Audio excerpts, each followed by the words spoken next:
while everybody else is joining, my name's Jackie Snyder. I know most of you probably know who I am. I'm the lead mentor for the ECE scholarship. So tonight we have two early childhood speakers that are going to speak to us. And so let me pull this up really quick. So tonight we have Jennifer Such. She is the manager of student support services at College at DuPage. And we have Bridget, who is the assistant manager. And tonight they're going to be talking about balancing life and school, time management, procrastination, organization, and study skills. So a lot of information will be provided tonight. So make sure that you are paying attention, and I will turn it over to Jennifer and Bridget. So I'm just going to share my slide really quickly. Can everybody see that? Yeah. Yep. And can everybody hear me okay? Yep. Perfect. I have a bit of a wonky laptop, so sometimes the sound is a little iffy. So if anything happens with the volume, just let me know, okay? So like Jacquelyn said, thank you so much for having us here today. If everybody would do me a great big favor and go ahead and mute your laptops. Perfect. Thank you. I have a tendency to leave mine unmuted, and you can always hear dogs in the background and all kind of stuff. So I understand. Like Jacquelyn said, my name is Jennifer Such. I'm the manager of student support services at the College of DuPage, which means that I oversee our Center for Student Success, which means that I oversee our success coaches on campus. And then Bridget. Yep, and my name is Bridget Riesenbeck, and I'm the assistant manager in the Center for Student Success, and I work one-on-one with our student success coaches. Exactly. So So again, today we are talking through how to take control of your college success. So we know that college is a completely different kind of world that takes some really specific skills to be successful. But did you all know that as a student, you actually learn these skills in the 3rd grade? So you're going to become very familiar with these skills as early childhood teachers.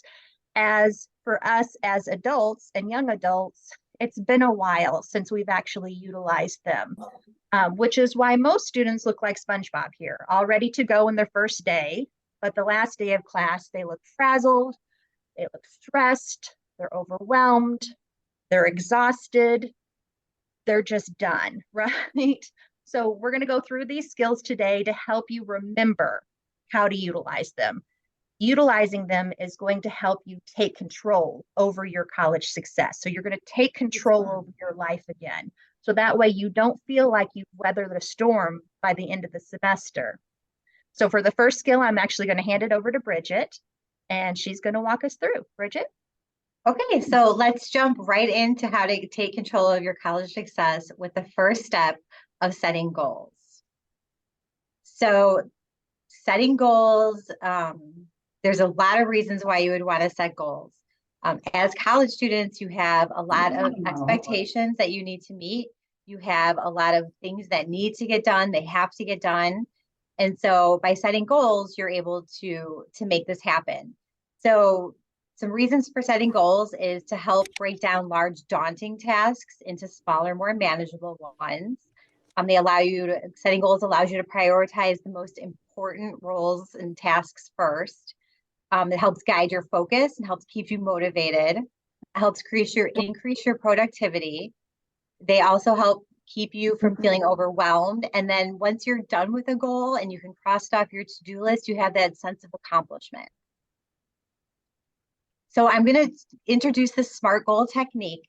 And so a lot of college students, a lot of people, a lot of corporations use the SMART goal technique in their evaluations with employees. It really helps to organize yourself when you're setting goals to make sure that you are putting all the information you need to be successful in doing this. So the SMART goal, the SMART, all stand for something. The S stands for specific. So when you're setting your goal, you want to make it clear and very specific what you want to do. The M is measurable. So you want to make sure that it can be measured so you know that you're making progress. A is attainable. So you want to confirm that your goals are attainable. You don't want to set yourself up for failure. And then R is for relevant. So you want to verify that your goals are relevant, that they really meet the biggest end goal. And then time-based. You want to make sure that your goals are time-based so that they're done. If we're talking about a paper or something time sensitive, you want to make sure it's going to be done on time. So in terms of SMART goals, you can make really anything into a SMART goal. This can apply to all aspects of your life. So for example, the things that I have listed here, limiting your time on social media, you can make that into a SMART goal. Staying organized, getting into an exercise routine, maintaining a certain GPA, joining a club on campus or even outside of campus, or even getting a job. So now that we know what a SMART goal is, I'm just going to have you think of a goal that you'd like to set for yourself. If you could just put it in the comments, and then, we can talk about how to put this SMART goals technique into action.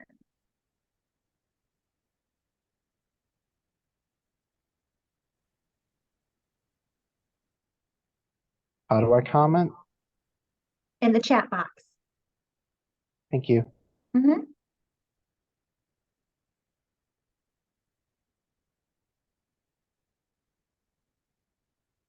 Great. Yeah. Starting to come in now. Yeah.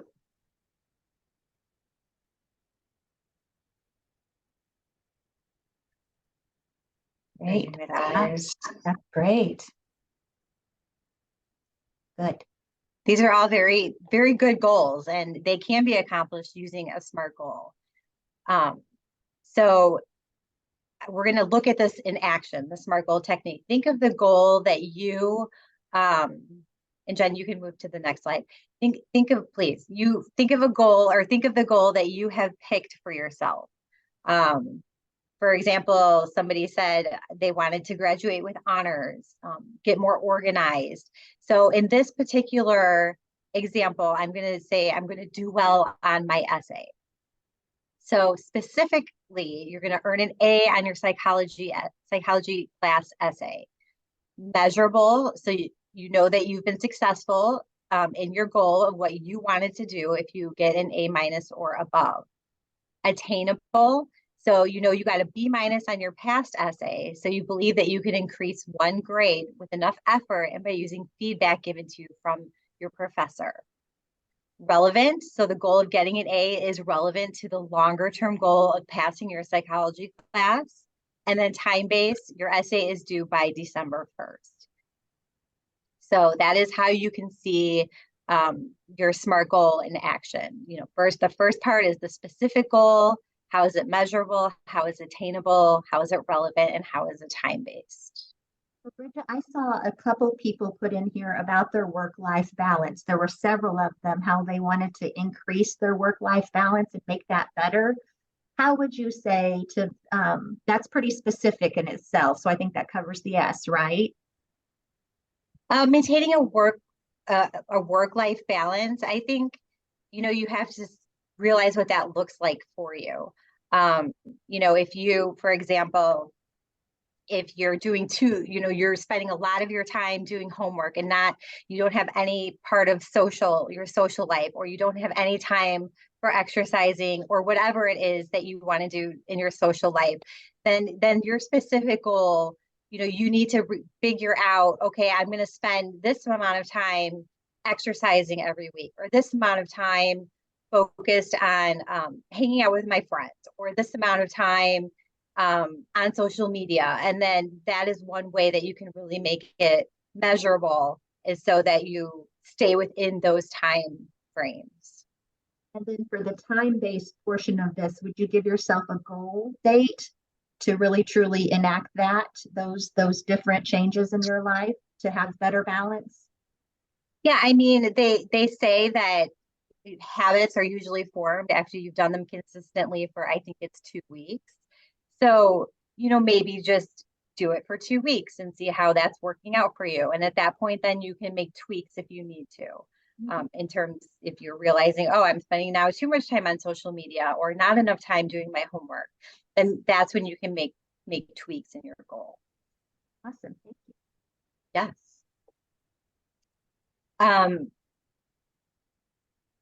So the next part of this, so there is a difference between a SMART goal and just saying I'm setting a goal. So by just saying I'm going to do well in my essay, that doesn't really give you that gives you no parameters really in order to help you do that. So anyone can say I would do well in my essay, but it's like, how are you going to do, what are you going to do so that you know that you've done or doing well in your essay? So the SMART goal really breaks that down and really makes that specific. So the SMART goal is just, I will use feedback I've received to get an A- or above on my psychology essay to be completed by December 1st. And then finally, just to summarize, just in case I haven't said it enough, the SMART goal, they just use each of these letters for specific, measurable, attainable, relevant, and time-based. All right, we are just going to move quickly because we only have half an hour. So we're just going to jump right into the second one, and that is prioritizing certain things in your life. So again, this goes right back into that balance of work and life that we're talking about, okay? So we need to determine what is important to ourselves today, this week, this month, this year, and then being very intentional with our time to accomplish those goals. So to do this, the best way that I've saw this demonstrated, we're going to pretend that every day we get a plastic bag, and this bag holds the task that we complete over the course of 24 hours, okay? So go ahead in the chat really quickly and put in some of the responsibilities or tasks that you have to complete every day. How many of you have a job? Go to class? How many of you have children? How many of you take care of parents? Go ahead and start adding those things. There we go. You're going to start to feel a little overwhelmed in a second, but I promise you we're going to work through it. Make your bed. That's great because they say if you can't accomplish anything else, you can get your bed made. Okay, schoolwork, chores, husband, taking care of the husband. That's a lot of care. Okay. Going to school, taking care of daughter, great. Schoolwork, check children's homework. Yes. Cooking. Sometimes it brings joy. Sometimes it stresses me out. Care for the cat and my mental health. Great. That's great. Driving takes a long time. The bunny. How cute. Okay. Waking up early. Awesome. 2 jobs. Wow. Okay. That's a lot. Getting everyone prepared. It's a lot of responsibility, a lot of pressure. So this is what most college students, what their tasks look like. It's a lot. It's a lot that goes in there. And when you break it down, when they do the studies, what they have found is when they measure the amount of time that college students are using for these individual tasks, they're actually saying that they're spending 41 hours and 46 minutes a day on their tasks. It doesn't make sense because there's only 24 hours in a day. So where do most college students skip? What do you guys think? Put it in the chat. Where do you skip? I'll give you a hint. Sleep. There you go. There you go. Somebody already knew. Sleeping, eating, exercising, right? Taking care of ourselves. That's what starts to go to the wayside. And then what happens? Breathing, exactly, right? You're just holding your breath all of the time. What happens then is our stress level starts to rise and rise and rise. And then at that point, it's harder to even handle those daily tasks that we have on our schedules, okay? So instead of responding reactively without thought, we want you today to start flipping your mind and be intentional with your tasks. So you know, we talked about this, you know what your goal is. That's that SMART goal, right? You know what you need to accomplish. So when you think about what you're doing today, all of those tasks should revolve around that goal. So for example, I had a student one time that spent, I think it was 48 hours a week on Pinterest when we actually measured her time spent. It was a lot of time figuring out how she was going to decorate her house. Okay. So you want to make sure you are being intentional. Add to the chat really quickly. What are the things you feel like maybe if you really thought honestly about it, could you cut something down that's not sleep, that's not breathing, that's not exercise, that's not homework? What are the things that you could cut? TikTok. Yes, thank you for being honest. Social media, TV. Great. Yep, they're starting to come out. Worrying takes so much time. Okay. So this is intentional, healthy time planning. We need to make sure that we're going to use our time wisely rather than losing and wasting it. Okay. So the next step that we're going to take in this is learning how to be intentional. Okay. We're going to be positive and intentional with our time. So every single person gets 86,400 seconds a day. You wake up with a brand new set of 86,400 seconds every single day. You can't hold them, you can't store them away to use later on, but you can use them wisely. This is the part that starts stressing me out, that I actually have the same amount of time as all of these people on this slide. Martin Luther King Jr., William Shakespeare, Barack Obama, Elon Musk, Oprah Winfrey, George Washington, Albert Einstein, Queen Elizabeth I, Maya Angelou. It goes on, right? So think about what they have accomplished with their 86,400 seconds. Yet here I am sitting here going, I'm overwhelmed. I'm not sure how to do this. So how can they accomplish so much with the same amount of time that I have? What's my excuse? What do they have that I don't have? So they have a vision. They have that goal that Bridget talked about. They know how to make it into a SMART goal. They stay consistent. They are patient and understand success takes time.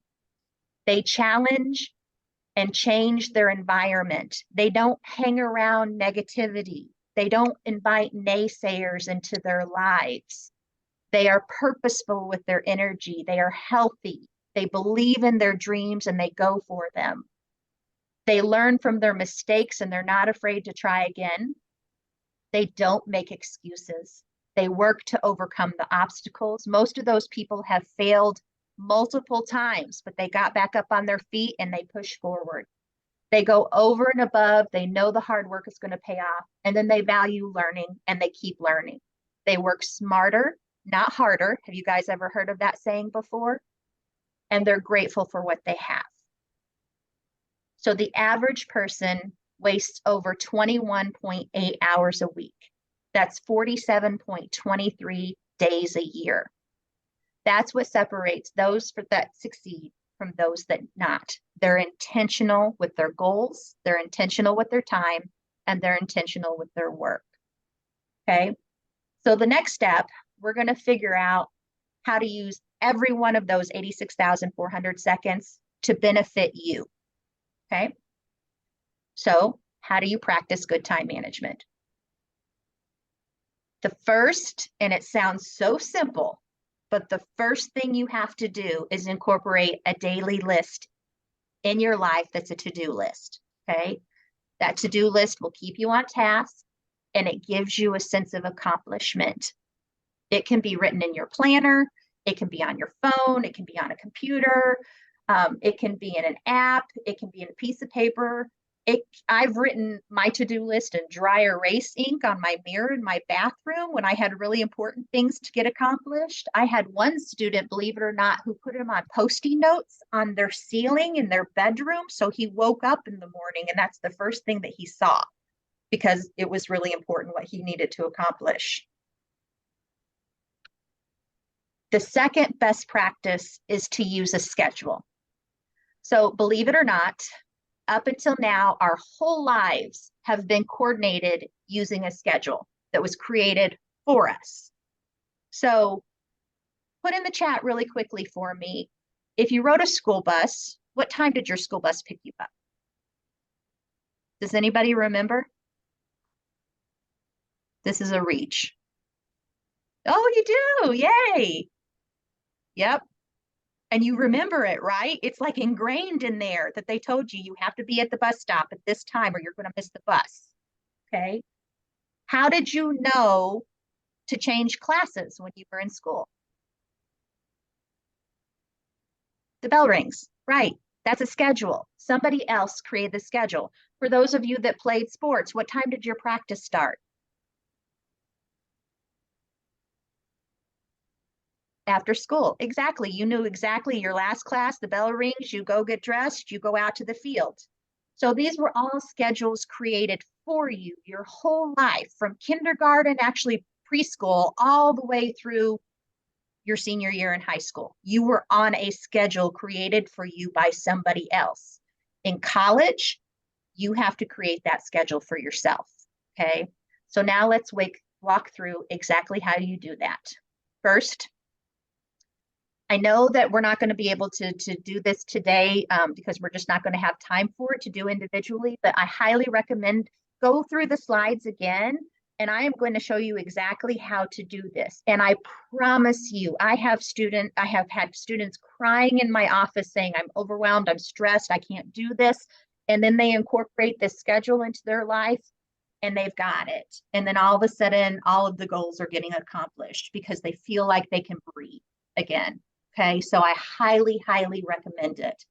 Okay, so again, you can use a piece of paper to do this. You can use your PC. You can use your iPhone, your Android. You could use your student planner that they give you from school.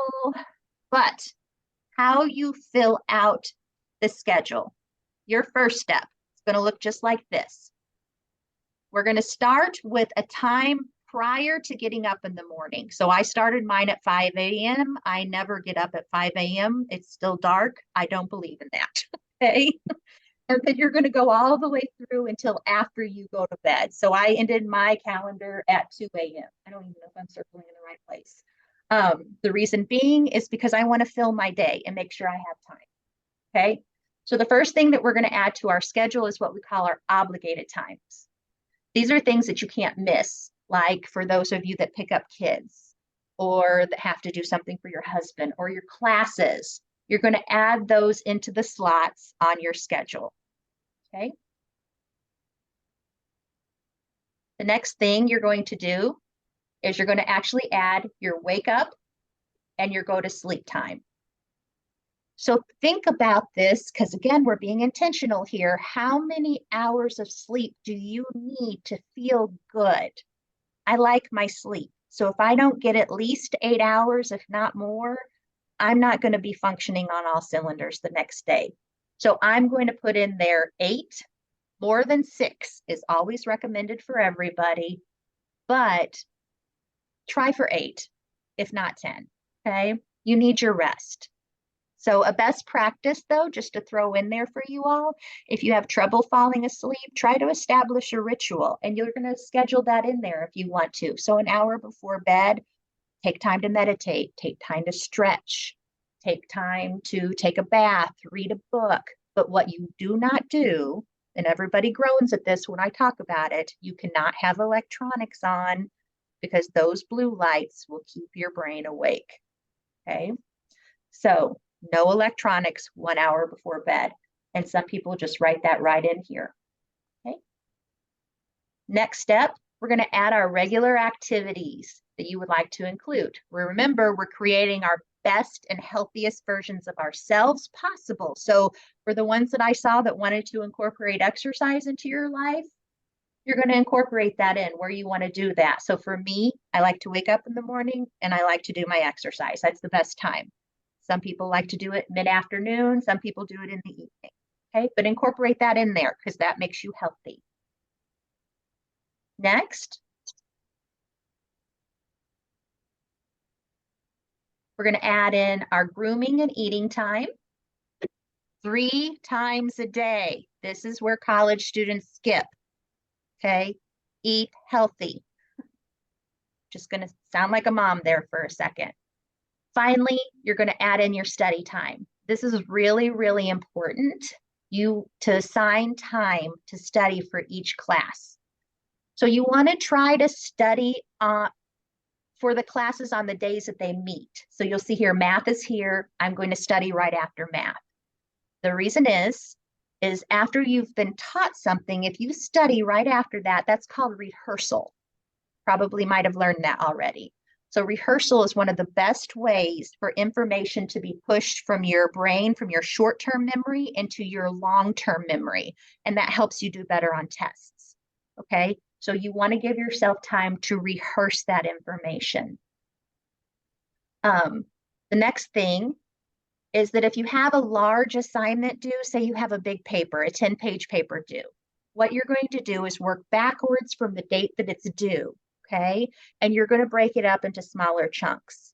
So schedule yourself one day to do research. Schedule yourself one day to write the introduction, maybe 2 or 3 days to do research, maybe 2 days to write the body and a day to write the conclusion, and then a day or 2 to take it to the writing lab to get it reviewed and checked before you turn it in. Okay, so you're planning it out when in these study times a week and a half prior to the date that it's due. So you're going to want to use these intentionally. Again, that key is intentional. Okay. All right. I lost my cursor. Okay, so this is the final schedule that we have. This is what it looks like. It looks pretty full, can look intimidating, but when you get down to the nitty-gritty, what I have here is I have a schedule where I have 8 hours of sleep. I'm eating 3 meals a day. I'm exercising 6 days a week for a half an hour to an hour each day. I'm working 37 hours a week. I'm taking 11 credit hours of classes, and I'm studying 9 hours a week. Now, the best thing about this is that the slots that you don't see anything in, there's 28 of them, which means that there are 28 hours in this week that I have nothing scheduled. That's my time. That's my time to do TikTok, like I saw, social media, hang out with friends, spend time with family, watch TV, go to the movies. So this is how you balance your life. Does that make sense? Yeah, good. Okay, so we've covered a lot of information so far. So to summarize, how to take control of your college life. Because you need one at the beginning. You want to go ahead and set goals. You want to determine what your priorities are in life that align with that goal. You want to be intentional about your time, your tasks, your habits in your life. You want to use good time management by incorporating the use of a daily to-do list and a daily schedule. So now I'm going to hand it back over to Bridget, and she's going to talk about our 5th and our final step. Bridget? Okay, so finally today, I'm just going to talk a little bit about how to hone your study skills so you can be more successful in that area.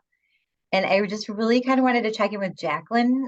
We have a little quiz that would take maybe 3 minutes, and then maybe we go about 5 minutes over. Is that okay? I mean, yeah, that's fine. Because some of the classes are kind of going on right now, so it kind of just depends on their professor, which, Okay. yeah. We can skip the quiz, and I can just we can put the quiz link in the chat, Yeah, and then and I'll just talk about what I was going to talk about, and then everybody can take the quiz at their leisure. Perfect. Thank you so much. Absolutely. Okay, so again, like I said, we're going to talk about study skills today. So there are 4 types of I'm sorry, not studies, yeah, learning styles. So there's 4 types of learning styles. There is auditory, visual, hands-on, and reading and writing. So we do have a quiz that Jen is going to put in the chat, and I already did. Okay, thank you. Thank you. So feel free to take that as your leisure. But as I'm talking about these different learning styles, maybe try to see if you already know what you might be. So the first one is auditory. So people who are auditory learners tend to listen to recordings of notes or lectures. They study with a friend and they like to talk through concepts. They use flashcards and they repeat words out loud, reading notes out loud to yourself, and just reteaching the information that you have learned to somebody else. So you, if you're an auditory learner, you do better at remembering names. You have an easier time remembering spoken instruction versus written ones. The next type of learning style is hands-on. So hands-on learners move around a lot while you study. You study for shorter periods of time and maybe take small breaks in between, using flashcards to repeat words out loud. You like to do things rather than read about them, and you make your connections from your notes to your real life experiences. So, you try to visualize yourself doing the things that you're learning about. And you correlate physical movements with ideas and terms that you are trying to memorize. Visual learners use highlighters to keep track of information, create visual representations of what you're studying. So for example, maybe visual learners like to doodle pictures and maps and graphs and timelines, using mental images of your text that you're trying to remember. So maybe you picture yourself in the act of doing something that you're learning. Visual learners may miss some of what is being said in the lectures. And then finally, learners that prefer reading and writing. So you would like to rewrite your notes after class, or you reread what you've read and rewrite notes over and over. Again, use highlighters to focus on key ideas, writing notes to yourself in margin, writing out concepts, writing out explanations to problems. Reading and writing learners do prefer reading alone instead of somebody reading to them. So just take a minute to try to figure out if you know which type of learner that you are, and if the quiz is always there to kind of guide you in that. So just to summarize everything we talked about today, first you're going to set your goals, then determine what your priorities are in life that align with that goal. You want to be intentional about your time, your tasks, your habits, your life. Use good time management by incorporating the use of a daily to-do list and a daily schedule, and then utilize study habits that align with your learning style. So Jen and I just wanted to thank you for letting us have a bit of time with you today. We hope you took some helpful tips away from the presentation. Yes, thank you guys so much. Lots of great tips. So yeah, very, very beneficial. I know it's definitely a lot of people saying that they have kids and work, and it's a lot. So definitely can get as many tips as we can. So thank you very much. Absolutely. Thank you. Thanks for your time. Of course. All right, everyone, that's it. This recording will be put on the student support shell, as well as Bridget and Jennifer will be creating 3 different video recordings that will be available in about a month or so. So you guys will get kind of more in-depth information about this subject. So, okay. All right. Well, thank you everyone for joining, and have a good night. Good night. Bye, everyone. Bye.